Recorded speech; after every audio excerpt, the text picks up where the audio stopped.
Hey y'all, welcome back to the journey. So we're out here at the property. Hi. Smoke follows beauty.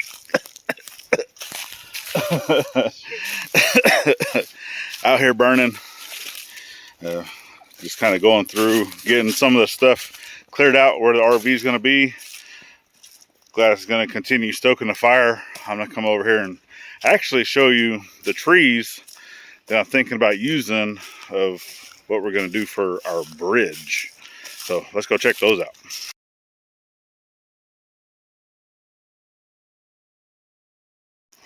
So coming up here to the creek, this is where we need to build a bridge.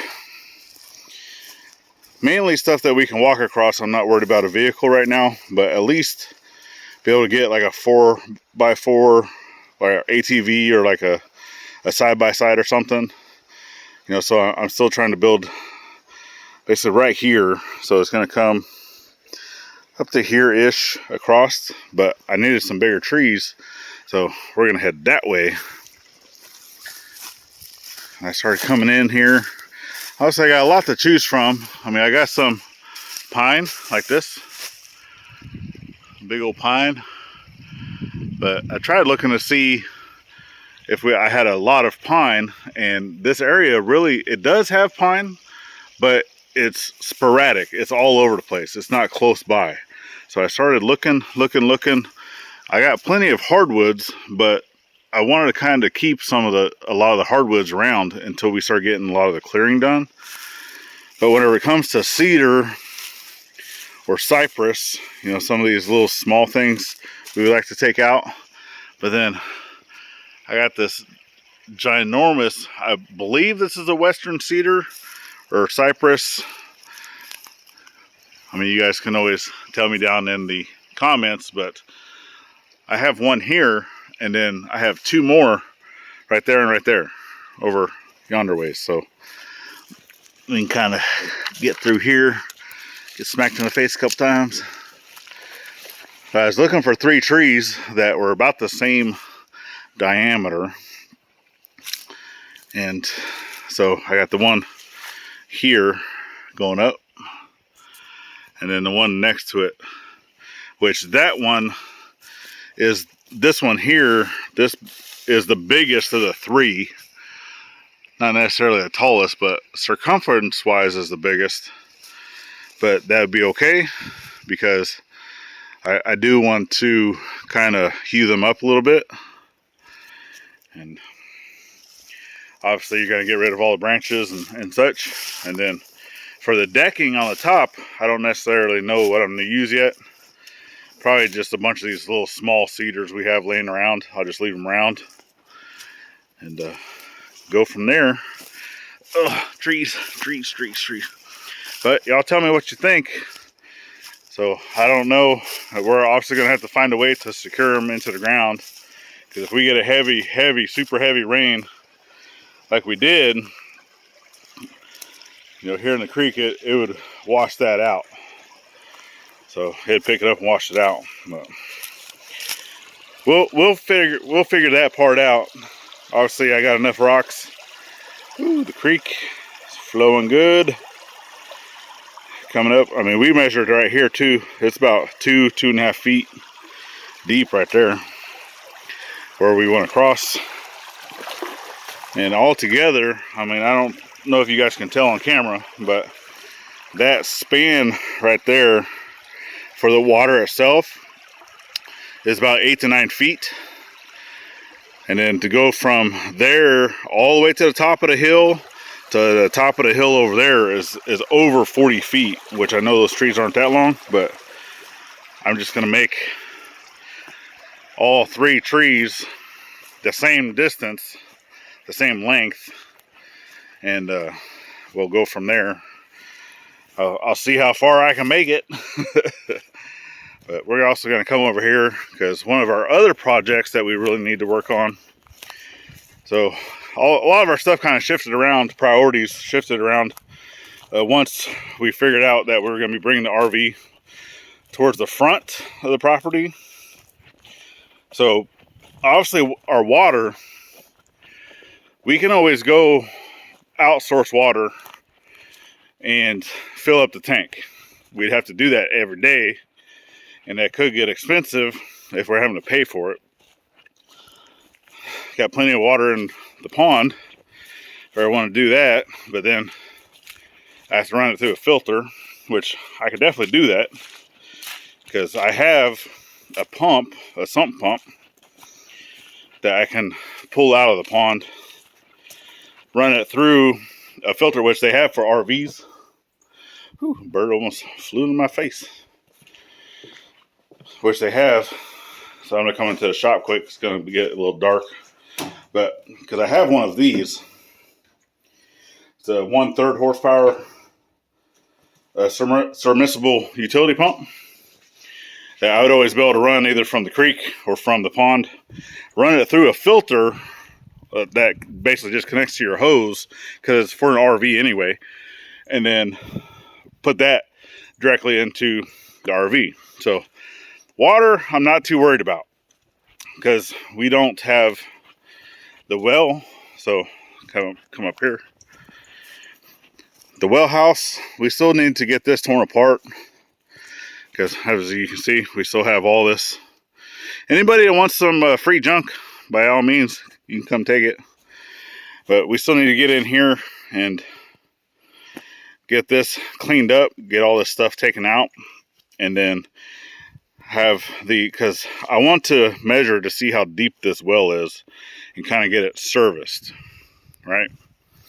So that's a priority, obviously for water, but not a super high priority because we have access to water, right? Number two is going to be for sewage, right? We want to be able to utilize the RV and the toilets and such because there's 2 bathrooms in the RV.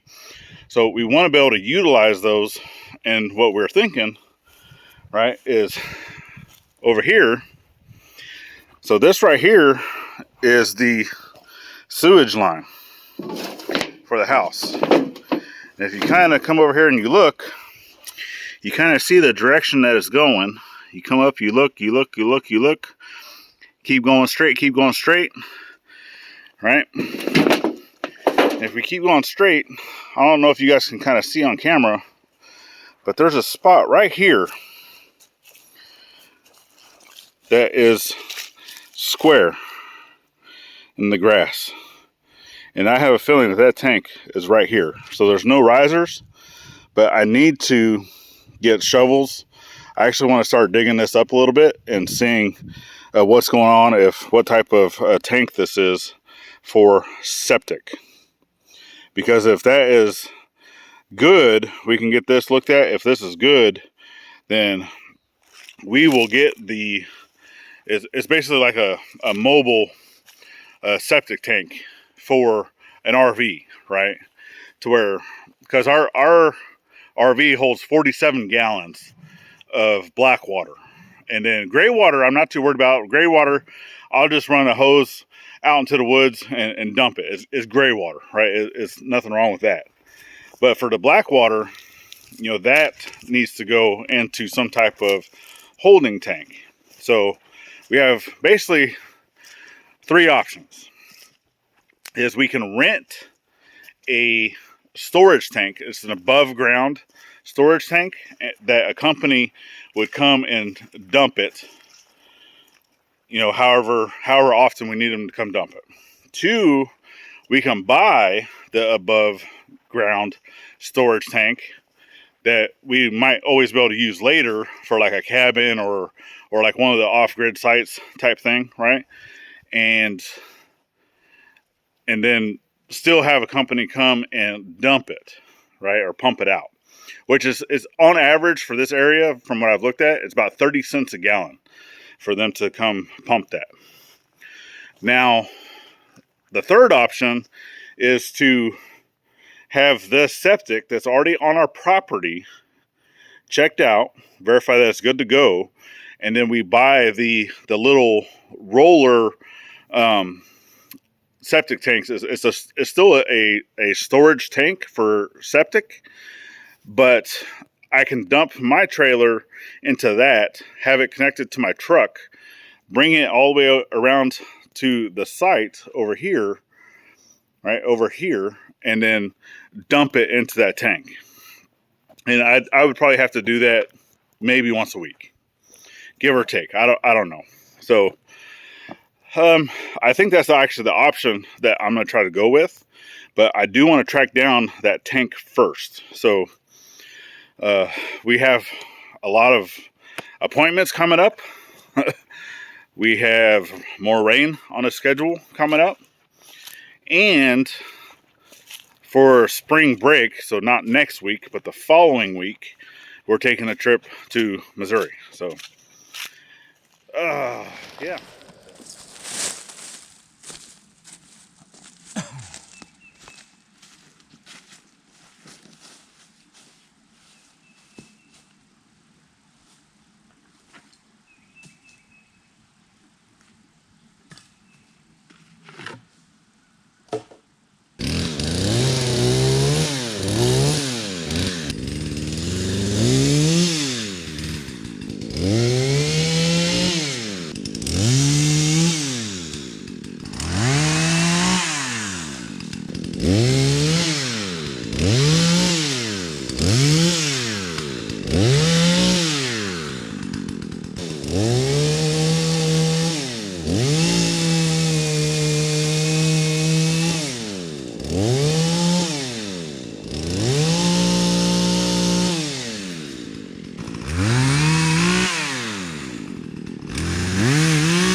So I'm here just trying to clear this path to get to these trees.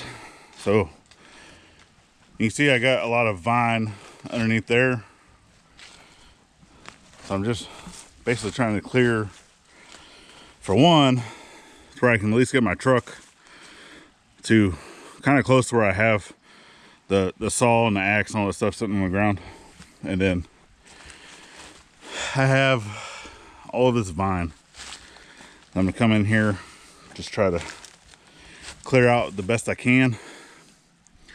I didn't even see that tree, so I can come back with a saw and get that, but I want to clear out all these vine because I want to try to get, about 2 feet up off the ground, maybe a foot.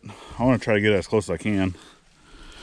So that one's not too bad here. And then this side, I have this tree is not too bad because I'm trying to get them to fall away from me because I want the base of the tree facing that way. That way I can grab it from the base of the tree. But I got some vine I gotta clear out here. And then same thing over here.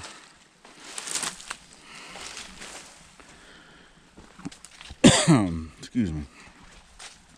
There's a whole bunch of vine.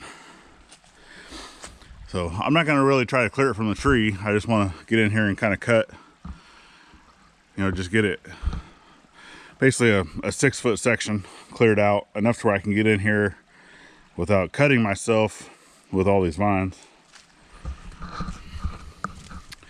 So that's the plan for today, is just getting these trees kind of cleared up. I am kind of working around the weather.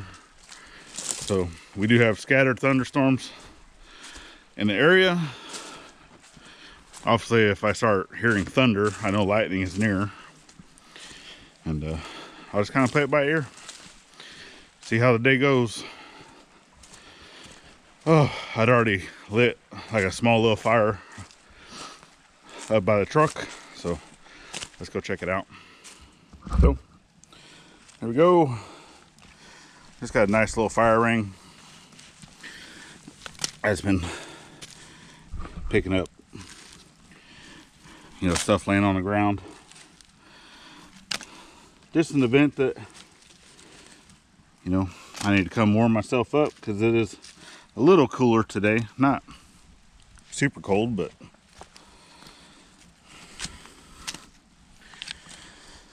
whew. I keep tripping over this little guy right there. But yep, just trying to keep it lit, that's all. And then we got our burn basin, burn barrel, trash can thing. And trying to take care of some leaves. But yep. All right, well, let's see if we can't fell this big old cedar tree. So this one is twice the size, if not bigger, than the last tree I cut down. So let's try not to break anything.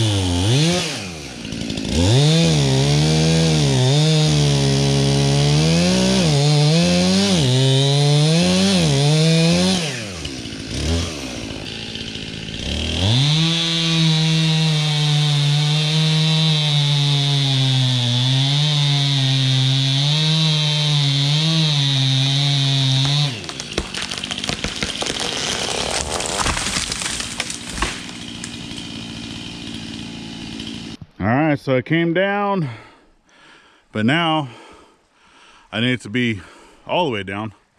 So I'm gonna go through and start limbing a little bit from the bottom, working my way up, because there's a lot of stuff holding it. And I want it to be a little further down on the ground, a little safer. So let's get the limbing.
I'm gonna go refuel the saw and continue hacking at it. Just continue to be safe.